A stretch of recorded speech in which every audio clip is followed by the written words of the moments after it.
ጥላ በተለይም ደግሞ ጠቋር የሚባለው ቀኝን የሚይዝ ሆኖ አይነ ጥላ ነው።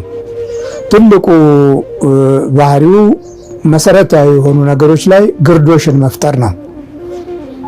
አንዳንዴም ለቀቅ ያደርገንና ወደ አንድ ትልቅ ግብ ለመድረስ ጫፍ ላይ መድረስ ስንጀምር ያንን ጫፉን ያበላሸዋል።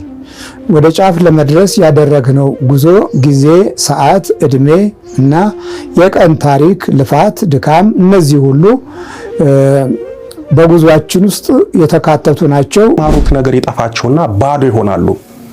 የተማሩት ሁሉ ይጠፋቸዋል። ይሄ በእውቀት ሰላቢ መተት እውቀታቸው ሲሰለብ ነው። ብዙዎች ልብ የማይሉት የጊዜ ሰላቢ መተትን ነው። ክፉ ሰዎችና ክፉ መናፍስት የሰዎችን ጊዜ ያባክናሉ። የሰው ጊዜ በሰላቢ መተት ይሰለባል። የጊዜ ሰላቢ መተት ማለት በምታገቡበት ጊዜ እንዳታገቡ፣ በምትወልዱበት ጊዜ እንዳትወልዱ፣ በምትማሩበት ጊዜ እንዳትማሩና የህይወት ጊዜያችሁን በአግባቡ እንዳትጠቀሙ የሚያደርግ ክፉ መንፈስ ነው። የዛር አይነ ጥላ ይባላል። የዛር አይነ ጥላ በተለይም ደግሞ ጠቋር የሚባለው ቀኝን የሚይዝ ሆኖ አይነ ጥላ ነው። ትልቁ ባህሪው መሰረታዊ የሆኑ ነገሮች ላይ ግርዶሽን መፍጠር ነው። አንዳንዴም ለቀቅ ያደርገንና ወደ አንድ ትልቅ ግብ ለመድረስ ጫፍ ላይ መድረስ ስንጀምር ያንን ጫፉን ያበላሸዋል። ወደ ጫፍ ለመድረስ ያደረግነው ጉዞ ጊዜ፣ ሰዓት፣ እድሜ እና የቀን ታሪክ፣ ልፋት፣ ድካም እነዚህ ሁሉ በጉዟችን ውስጥ የተካተቱ ናቸው። ግን ጫፉ ላይ እንቆማለን። እስከዛ ጊዜ ድረስ እስክንጓዝ ግን ብዙ አድካሚ እና ብዙ አታካች፣ አሰልቺ አልፎም ተርፎም ከህይወታችን ጋራ የተያያዙ ብርቱ የውስጥ የህይወት ጉልበት እልቂቶች የሚታዩብን ይሆናል። ጉልበታችን አልቆ፣ አቅማችን አልቆ፣ ብርታታችን አልቆ ጫፉ ላይ ይቆማል። በቃ እንደዚህ ነው አይነ ጥላ። ዛር አይነ ጥላ ይባላል። ይሄ ዛር አይነ ጥላ ማለት ምንድነው? ቀደም ሲል ዛር የሚለውን ስያሜ ያገኘው የዘር ለማለት ነው። የዘር ሆኖ እንዲዘልቅ የተደረገ የመናፍስት ጉልበተኛ ማለት ነው። መንፈስ ሆኖ ጉልበተኛ ነው። በቃ ህይወትን በሙሉ ለማቆርቆዝ እድል ያለው ነው እና ይሄ ዛር አይነ ጥላ በመጽሐፍ ቅዱስ በትንቢተ ዘካርያስ ምዕራፍ 3 ላይ አንድ ታላቅ ካህን ይዞ ሲያሰቃየው እናገኛለን። መጽሐፍ ቅዱስ እንዲህ ይነበባል። ታላቁ ካህን ኢያሱ በእግዚአብሔር መልአክ ፊት ቆሞ አሳየኝ።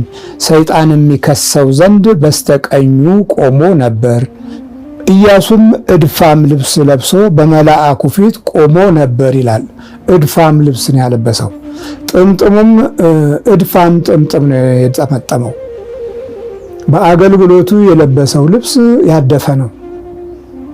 ሁኔታዎች ሁሉ አልተመቹትም። ኑሮው ተበላሽቶበታል። እድሉ መክኗል። አስተሳሰቡ ደክሟል። አቅምና ጉልበቱ ዝሏል። ግን ለምን ይሄ የሆነው? በቀኙ ቆሞ ነበር ይላል። ይሄ ቀኝ የሚይዝ ጠቋር ነው። አብዛኛው አገልጋዮችን የሚጠናወት፣ በባህሪያቸው ላይ የሚነግስ፣ የአስተሳሰብ መንፈሳቸውን የሚቆጣጠር፣ በጎነትንና መልካምነትን ከህይወታቸው እንዳይጀምሩ መልካምነትን እንደ አደጋ የሚቆጥር፣ ቸርነትንና ረድኤት የመስራት ጥበብን ኑሮ ይጎለኛል ብሎ የሚያሰስት፣ አልፎም ተርፎ እንደ ቂሚያ የመሳሰሉ ውሸትን ታክሎ ማጭበርበርን ሁሉ የሚያስይዝ፣ በአገልጋዮች ላይ ኑሮን አባክኖ ህይወታቸውን መቅኖቢስ የሚያደርግ የጠላት ኃይል ነው። የሚይዘው ደግሞ ቀኝን ነው። ቀኝ ተያዘ ማለት ደግሞ የእግዚአብሔር መልአክ በጥባቆቱ በኩል የቀኙን ስፍራ እንዳይመጣ፣ እንዳያገለግልህ፣ እንዳይመራህ እና የእውነት መንገድን እንዳያሳይህ የሚፋለም የጠላት አይነት ነው። ስሙም በኢትዮጵያውያን ቋንቋ ጠቋር ይባላል። ጠቋር ማለት ይህን ጥቁሩን የአፍሪካውን ዓለም እየያዘ ወደ ተለያየ አይነት እንደ ብሔረሰቡ፣ እንደ ቤተሰቡ፣ እንደ ነገዱና እንደ ጎሳው አይነት ህልውናውን የሚመራ ነው። መንፈሳዊ ሲሆን መንፈሳዊን አቅጣጫ የተከተለ የሆነና እውነትን ከውስጡ ያሳጣዋል። እምነትንም በባህሪ ውስጥ ዘልቆ እንዳይኖር ይከላከልበታል። በአብዛኛው ይሄ ጠቋር አይነ ጥላ ትልቅ ትኩረቱ ጸሎቱ እንዳያርግ፣ አስተብርኮቱ፣ መሐላው፣ የምስጋናው ነገር እውነት እንዳይሆን የሚከላከልና እውነት ይሆንልኝ ብሎ እንኳ ቢጥር እዛው በማገልገያው ቦታ ላይ የሚያሾከሽክ የሚያስቅና የሚያስገለፍጥ አይነት ባህሪ አለው። ገና ከልጅነት ጀምሮ ሳቂታ የሆነ ባህሪያትን ይዘው ዲያቆን ሲሆኑ ከዛም አልፎ ካህን ሲሆኑ በባህሪያቸው ውስጥ ነክሶ የሚታየው ሐሜትን፣ ጥላቻን፣ ሹክሹክታንና እዛው በዛው ደግሞ ቅራኔን ነው። እንዲህ አይነቱን ክፉ መንፈስ የምንቋቋመው የአድራጎቱን ባህሪ በአግባቡ ስንረዳውና በሕይወታችን ላይ የራሳችን የሆነ ምርምር ስናደርግ ነው። ሰው ነኝ ብቻ አሁን ካህን ነኝ፣ መነኩሴ ነኝ፣ አገልጋይ ነኝ፣ በቃ አለቀ፣ አሁን ሰይጣን የሚባል ነገር አይነካኝም ብሎ ነገር የለም። እዚህ ጋር ያለው እኮ ታላቁ ካህን ኢያሱን በእግዚአብሔር መልአክ ፊት ቆሞ አሳየኝ፣ ሰይጣን የሚከሰው ዘንድ በስተቀኙ ቆሞ ነበር ይላል። ከሳሽ ነው፣ ይከሳል። የክስ ባህሪያቶችን በከፍተኛ ሁኔታ በውስጠኛው ሰውነት ውስጥ የሚያስጨብጥ ነገር የሚያስይዝ ቂምና በቀላን በባህሪያት ውስጥ የሚያሳድር የመንፈስ አይነት ነው ይሄ ጠቋር አይነ ጥላ። በሌላ በኩል አልጸለይክም፣ ዛሬ ያላመሰገንክም፣ አልደገምክም የሚያለ ሕሊና የሚወቅስ ባህሪ ስሜት አለው። መንፈሳዊ ነገር ነው። በጸሎቱ ውስጥ ግን ሕሊናውን፣ ልቦናውን፣ አእምሮውን ይነሳዋል። የማያስፈልጉ ሐሳቦች የጠፋውን ነገር እንዲያሰላስል፣ እንዲያወጣ፣ እንዲያገባ ግን በአፉ እንዲያነበንብ በቃ ጸሎት እንዲህ አይነት ነው። እንዲህ አይነት ልምድ እንዲኖረው የሚያደርግ ባህላዊ የሆነ አካሄድ ውስጥ የሚከት የእምነትን እውነተኛ አምልኮት ወደ ባህል የሚቀይር የመንፈስ አይነት ነው ይሄ ጠቋር። እና በታላቁ ካህን ኢያሱ ቀኝ ከቆመ አንተ በዚህ በ21ኛው ክፍለ ዘመን በሚሰረቅበት፣ በሚያታልሉበት፣ ውሸት በሚናገሩበት፣ በርዕዮተ ዓለም ደባ ደም በሚፈስበት ዓለም ላይ ሆነህ እንግዲህ ቀኝ ንጹሕ ነው ማለት አትችልም። ቀኝህ ተይዟል። ቀኝህ በመያዙ ነው ቀኛው ለኝ የሚለውን የአባቶቻችን ቅን የመንፈስ ጸሎት ለመያዝም ለመጸለይም ወደ እግዚአብሔር ለማመልከትም ጊዜ ስለሌለህ በበጎነት ውስጥ እንድትሄድ በበጎ በቀኛው ለኝ በጎ እየሰራሁ እውነትን እየተናገርኩ እውነትን እየገለጽኩ ለሌሎች አርአያ የሚሆን ተግባር በባህሪ ውስጥ ከጣሪ አምላክ ሆይ ከኔ ጋር በማድረግ ጉዞዬን አቅና ብለን አልጸለይንም። አቅና ተከተለን አላልንም። ቀኛችን ላይ ነው። ብዙዎቹ አሁን አባቶቻችን ቀኛቸውን በመስቀል ሲደበድቡ ይውላሉ። ትከሻቸውን ይከብዳቸዋል፣ ቀኛቸውን ይወጋቸዋል። ከቀኝ ጎን በኩል የሆነ ትልቅ ህመም ያሳድራል። አለበለዚያ ደግሞ ቀኝህን ይደብተዋል፣ ይጫጫነዋል። አንዳንድ ጊዜ ቀኛችንን ሰበር ያደርገዋል። ይሄ ማለት በቀኝ የሚቆም በቀኝ ላይ የሚቀመጥ በቀኝ ላይ የሚያርፍ ዛር አይነ ጥላ የዘር አይነ ጥላ ሆኖ ስሙም ጠቋር ነው። መንፈሳዊ ልምድ ያለው ነው። በመላእክ ፊት መቆም የሚችል ነው። በመላእኩ ፊት ቆሞ ነበር ነው የሚለው እኮ። ለዛውም እድፋም ልብስ አልብሶት ንጽህና ጎሎት የንጽህና ልብስ አጥቶ የንጽህና አገልግሎት አጥቶ ባደፈ ልብስ በቤተ እግዚአብሔር የሚመላለስ እንዲህ አይነት ነው። አየህ፣ ቀኝህ ሲያዝ ልብስ ማደፉን እንኳን አታውቀውም። ውስጥህ ማደፉን አታውቀውም። የህይወት ልብስህን፣ የነፍስ ልብስህን፣ የስጋ ልብስህን፣ የመንፈስ ቅዱስ ሞገስህ ማደፉን አታውቀውም። በመጀመሪያው ደረጃ ሞገስ ሲኖርህ እንዲህ አይነቶችን እንድታይ ነበር ሞገስ የሚጠቅመው። በሞገስ ምትክ ጠቋሩ ግርማ ሞገስ ሆኗል። ዛር አይነ ጥላ ይባላል። ይሄ ጠቋር ዛር አይነ ጥላ። እንዲህ አይነቱን ክቡር ዳዊትም እንዲህ ብሎ ይጸልያል በ109 ላይ መዝሙር 109 ቁጥር 6 ላይ ሰይጣንም ይከሰው ዘንድ በስተቀኙ ቆሞ ነበር ይላል። ሰይጣን የሚከሰው ዘንድ በስተቀኙ ቆሞ ነበር። በዕብራይስጥ ሀብኬድ አላብ ራሻ በሰይጣን የአሞድ አል የሚኖ ይላል። ለድገመው። በእስራኤል ያሉ ክርስቲያኖቻችን ከኛው ጋር ሰፊ የትምህርት ጊዜ ስላላቸው በተማሩት የዕብራይስጥን ቋንቋ እናገራለሁ። አብኬድ አላብ ራሻ በሰይጣን የአሞድ አል የሚኖ በቀኙ በኩል ሰይጣን ይቁም ይላል። ሰይጣን ይከሰው ዘንድ በስተቀኙ ቆሞ ነበር ካለው ሌላ ይሄኛው ደግሞ እንደዚሁ ነው። በላዩ ኃጢአተኛን ሹም ሰይጣንም በቀኙ ይቁም በሚል ቃል ይናገራል። መዝሙር 109 ቁጥር 6 ላይ በላዩ ኃጢአተኛን ሹም። የሚገርም ነው። በላዩ ኃጢአተኛን ሹም ሰይጣንም በቀኙ ይቁም። ከእግዚአብሔር ከሆነን ዓለም በመላው በክፉ እንደተያዘ እናውቃለን። በአረበኛው ነዓሎም አነና ናሕኑ ሚነ ኢላህ ወልዓለመ ኩሉሁ ቀድ ውድአ ፊ አልሸሪ ይላል። ሸር የሚለው ቃል ሸረኛ ብለን ከዚህ በፊት አንዳንድ ክፉ ሰዎችን ወይም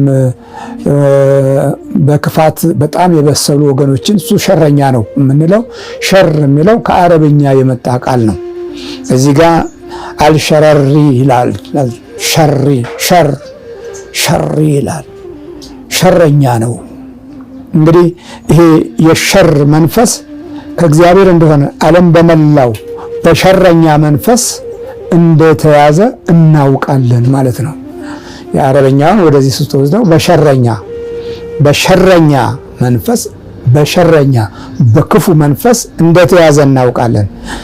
የሚገርም ነው።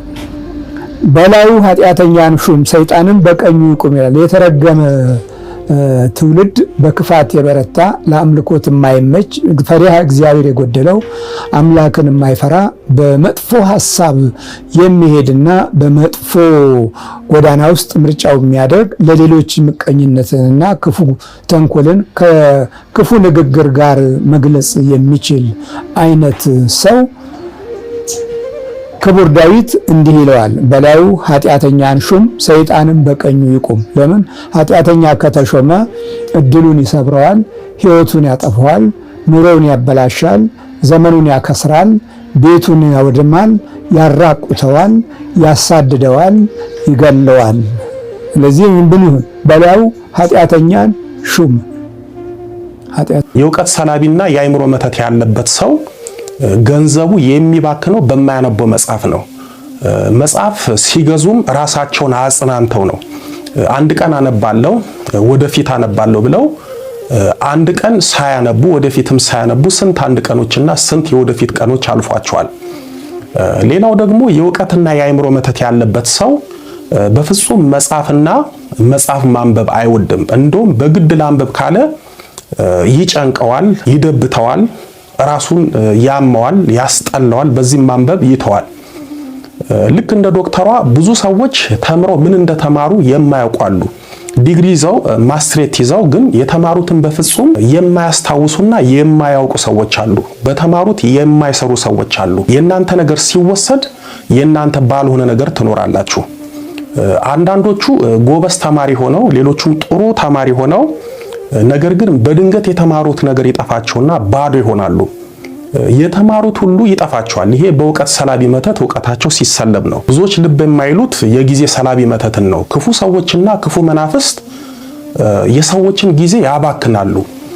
የሰው ጊዜ በሰላቢ መተት ይሰለባል። የጊዜ ሰላቢ መተት ማለት በምታገቡበት ጊዜ እንዳታገቡ፣ በምትወልዱበት ጊዜ እንዳትወልዱ፣ በምትማሩበት ጊዜ እንዳትማሩና የህይወት ጊዜያችሁን በአግባቡ እንዳትጠቀሙ የሚያደርግ ክፉ መንፈስ ነው። የእናንተን ጊዜ ሰልበው በእናንተ ጊዜ ያገባሉ፣ ይወልዳሉ፣ ይማራሉ፣ ይሰራሉ። እናንተ ግን የሆነ ነገር አድርጉ ስትባሉ ጊዜ አይበቃኝም ትላላችሁ። ተማሩ ስትባሉ ይሄንን ስሩ ስትባሉ ጊዜ ያላችሁ ጊዜ አይበቃኝም ትላላችሁ።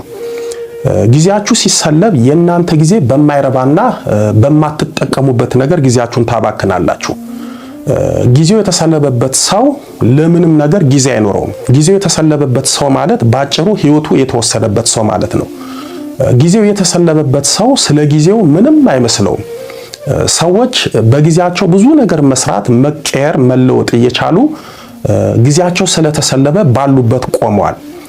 አንዳንዱ ስንት ነገር የሚያደርግበት ጊዜ ያለው ጊዜ የለኝም እያለ ግን ጊዜውን በማይረባ ነገር ያሳልፋል። ጊዜ ሲሰለብ የነገ ተስፋ ባዶ ይሆናል። ጊዜያችሁ ሲሰለብ ነገ ራዕይና ተስፋ አይኖራችሁም። ጊዜያችሁ ሲሰለብ ያለ ጊዜያችሁ ህይወትን ታጣላችሁ። ጊዜያችሁ ሲሰለብ ጊዜው ጥሏችሁ ይሄዳል። ጊዜው ላይ ሳትደርሱ እየባከናችሁ ትኖራላችሁ። ጊዜያችሁ ሲሰለብ እንኳን ለመስራት ለጸሎት ጊዜ ታጣላችሁ። ለጸሎት ጊዜ ያጣ ሰው ለእግዚአብሔር ጊዜ ያጣ ሰው ነው። ለእግዚአብሔር ጊዜ ያጣ ሰው ደግሞ ለምንም ነገር ጊዜ የለውም። ጊዜውም ለእርሱ አይሆንም። ጊዜው የተወሰደ ሰው ምንም ሳይሰራ ይነጋል፣ ይመሻል። ጊዜውም እድሜውም ዝም ብሎ ይባክናል፣ ይሄዳል።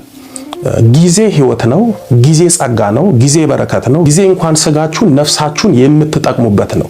ጊዜ ገንዘብ ነው። ጊዜ ለምትደርሱበት ቦታ መንገድ ነው። ጊዜ በእርጅናችሁ ዘመን እየመነዘራችሁ የምትጠቀሙበት ሲሳያችሁ ነው።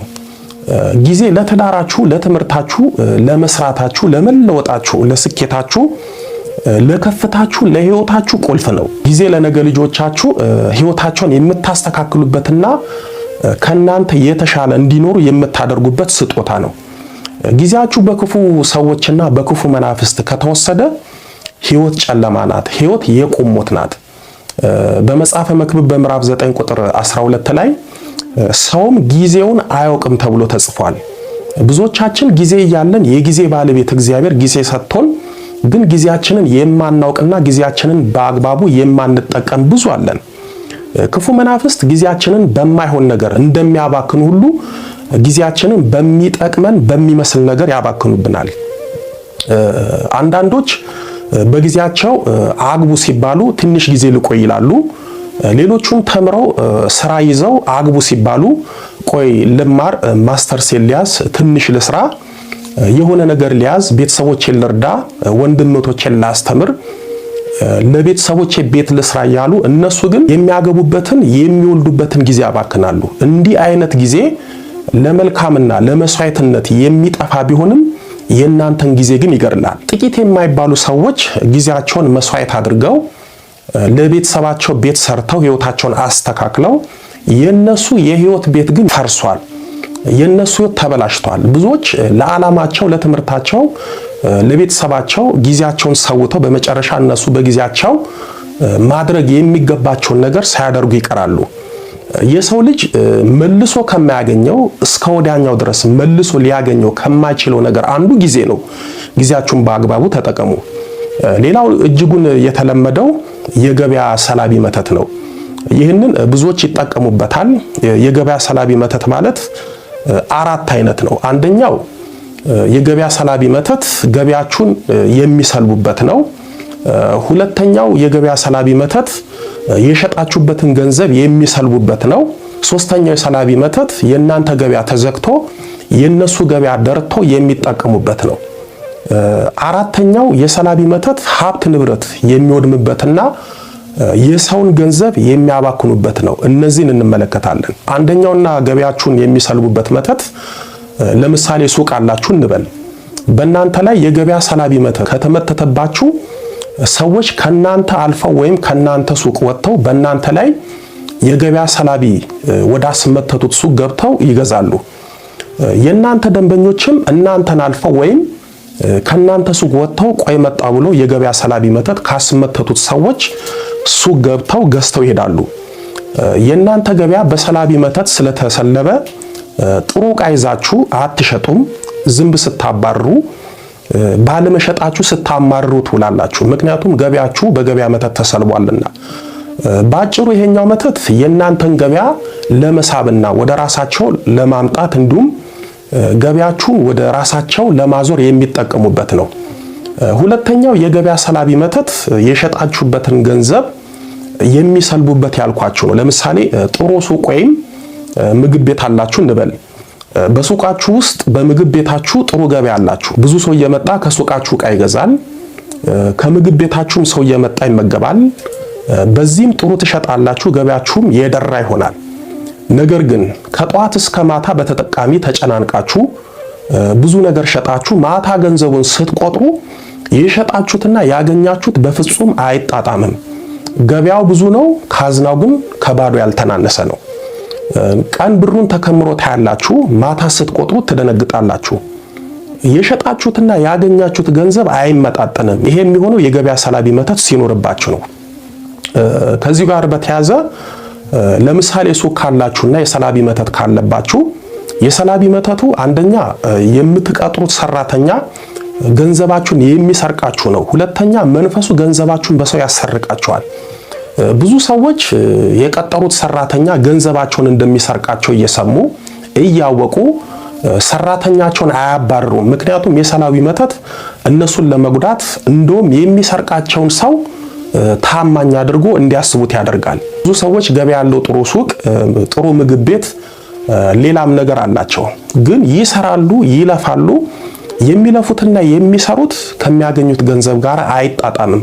አንዳንዶቹማ ትርፋቸው ልፋት ብቻ ነው፣ ባስ ካለ ትርፋቸው ኪሳራ ነው። ሶስተኛው የሰላቢ መተት የእናንተን ገበያ ዘግቶ የነሱ ገበያ ደርቶ የሚጠቀሙበት ያልኳችሁ ነው። ይህም የእናንተ ምቀኞች በእናንተ ላይ የሰላቢ መተት ሲያስመትቱ ሁለታችሁም አንድ አይነት ሱቅ ወይም ሸቀጣ ሸቀጥ መሸጫ እያላችሁ ሁለታችሁም ምግብ ቤት ወይም ልብስ ቤት እያላችሁ እናንተ ቀኑን ሙሉ እንኳን የሚገዛችሁ የሚጠይቃችሁ ይጠፋል። በጎናችሁ ያሉት በእናንተ የሰላቢ መተት ያስመተቱት ግን ቀኑን ሙሉ ይሸጣሉ፣ በገዢዎች ይጨናነቃሉ። ይሄ ብቻ አይደለም።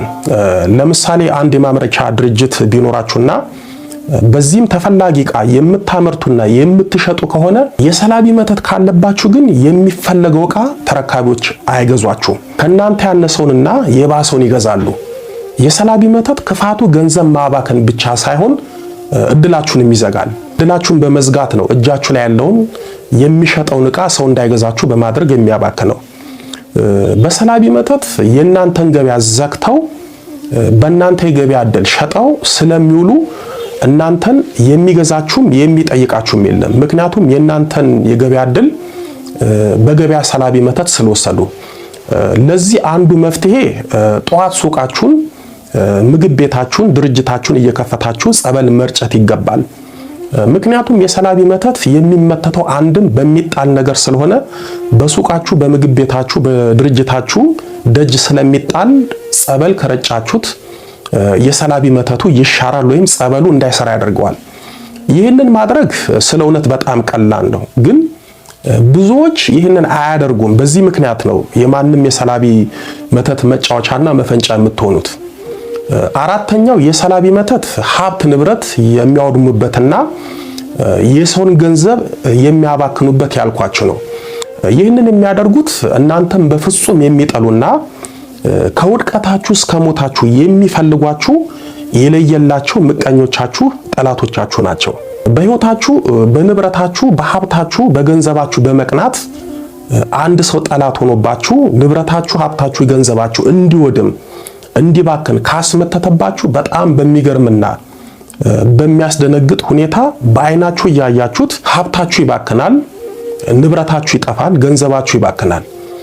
በክፉና በጠላታችሁ በተቀናቃኛችሁ የተመተተባችሁ የሰላቢ መተት ሙሉ ንብረታችሁን፣ ሀብታችሁን፣ ገንዘባችሁን በማባከንና በመስለብ ከባለ ሀብትነት ወደ ድህነት ሊያወርዳችሁ ይችላል። የሰላቢ መተት ከተመተተባችሁ ሀብት ንብረታችሁ በሆነ ባልሆነው ይጠፋል፣ ገንዘባችሁ ይባክናል። ስለዚህ ክፉ ሰዎች ተቀናቃኝ ባሉት ሰው ላይ ንብረት ሀብት የሚያወድም ገንዘብ የሚያባክን የሰላቢ መተት አስመትተውበት እነሱ ሀብት ንብረቱ ሲጠፋ ገንዘቡ ሲባክን በክፉ አይን ቁጭ ብለው ያያሉ።